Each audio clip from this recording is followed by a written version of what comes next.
Hello, my dear friends. Welcome to this four-part reflection series that we call Journey Through Advent. I am Father Joel Hason of the Archdiocese of Manila and of San Carlos Seminary.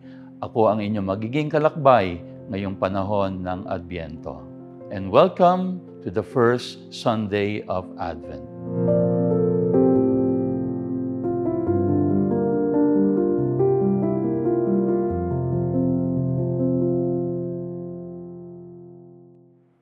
Mainipin ka ba?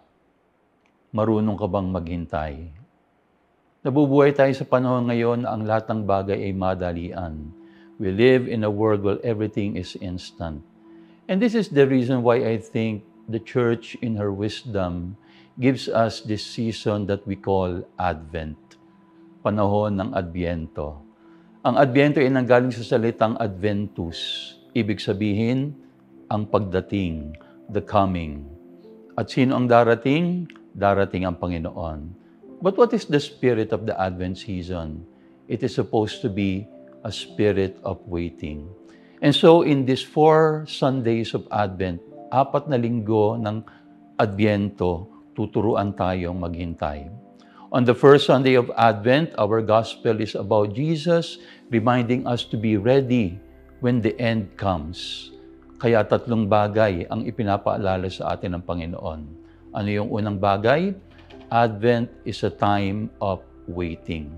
Panahon ng paghihintay. Pero itong paghihintay na ito, hindi lang basta tayo ay nakatunganga na walang ginagawa. Pag sinabi natin paghihintay, 2 ang ibig sabihin niyan. It could be active or passive. Passive, yung nakatunganga ka lang, wala kang ginagawa. Pero pag sinabi nating active, hindi ka lang naghihintay, ikaw ay nagbabantay.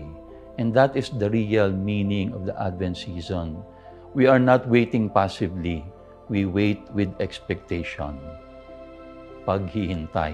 And that will bring us to the second point. Advent is also a season of wanting. Paghahangad. Tayo din ay naghahangad. Ang isang babaeng nagdadalang tao, hindi lang siya naghihintay sa panahon ng kanyang pagsilang. Araw-araw hinahawakan niya yung kanyang sinapupunan. Ini-imagine niya yung kanyang magiging anak. At habang hinahawakan niya yung kanyang sinapupunan, yung kanyang puso ay punong-puno ng excitement. Naghahangad siya. And that is what the season of Advent also wants all of us to do. It is a season of wanting.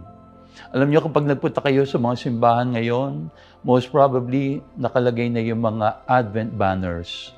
At ang mga nakasulat doon, ang tawag natin ay O Antiphons. O Antiphons. Ano yung O Antiphons, Father? Pag sinabi mong O, it means a deep sense of longing, of wanting. Naalala niyo yung kanta ng Beatles? Oh, darling. Hindi mo lang sinasabing darling. Sinasabi mong, oh, darling. Kapag may salitang oh, ibig sabihin, naroroon ang iyong paghahangad. Ganon din ang ibig sabihin ng oh antiphons. Isang example ng oh antiphons is, O wisdom from on high, come and dawn upon us. O stem of Jesse's branch, fill up our lives.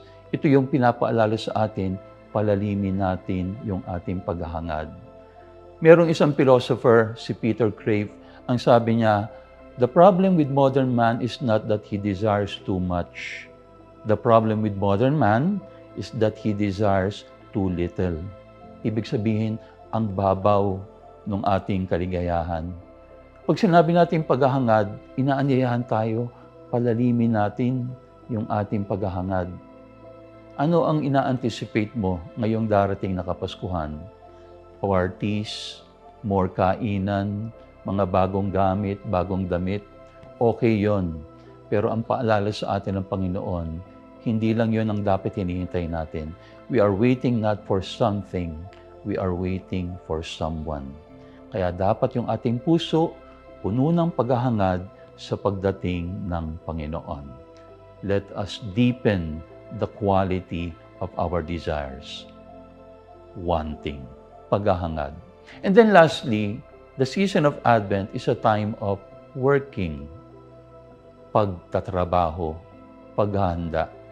Again, yung babaeng buntis o may bata sa kanyang sinapupunan, hindi lang niya basta naghihintay. Habang siya naghihintay sa panahon ng kanyang pagsilang, nagtatrabaho na siya. Hinahanda na niya yung mga damit ng kanyang anak, namimili na siya ng mga bagong gamit, inaayos na niya yung kwarto, yung nursery room. Ibig sabihin, she is not passively waiting. She is actively working. Meron siyang ginagawa. Ganon din ang season of Advent. It calls us to work. Ano ba yung pwede natin gawin habang tayo naghihintay sa pagdating ng Panginoon? Hindi lang yung dekorasyonan natin yung ating bahay, hindi lang yung ihanda natin yung ating Christmas tree, hindi lang yung isabit natin yung ating mga parol. I would suggest that we work on our hearts. Baka pwede natin gawin, Lord, in this time of Advent, in this season of Advent, I will read the scriptures more. Maybe I will go to confession. Maybe I will attend a recollection. Maybe I will reconcile with my families and friends. Ibig sabihin, may mga importanteng bagay tayo na gagawin para siguraduhin na yung ating puso ay nakahanda sa pagdating ng Panginoon. That is the time of Advent, a time of waiting, wanting, and working. Panahon ng paghihintay, paghahangad, at paghahanda. Have a blessed Advent season.